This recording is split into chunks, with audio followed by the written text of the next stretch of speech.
aussi attentifs qu'à l'école pour un cours plus original, le graffiti.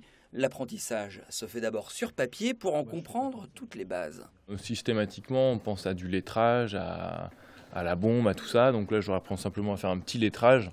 Mais après, moi, ce que j'essaie de véhiculer dans le graffiti, c'est que faut pas rester dans les codes qu'on connaît déjà. Au contraire, le graffiti, c'est simplement de la peinture dans l'espace public.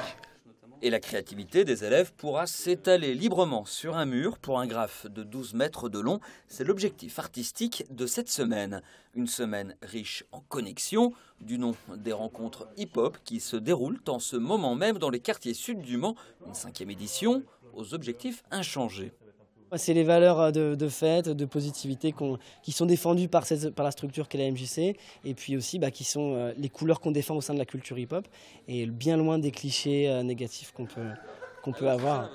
Une culture auscultée sous tous les angles, du graphe au DJing en passant par la danse. Ici aussi, c'est 3 heures de cours par jour pour jeter les bases du new style. Il y a beaucoup de bases d'afro, beaucoup de bases, forcément ça se ressent, quoi. Enfin, voilà. Donc on va chercher souvent des énergies dans le sol, puis du coup après on cherche à s'élever forcément.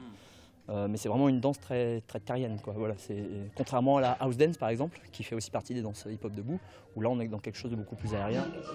Connexion, c'est jusqu'à vendredi à la MJC du Ronceraie et à la Maison pour tous, Jean Moulin.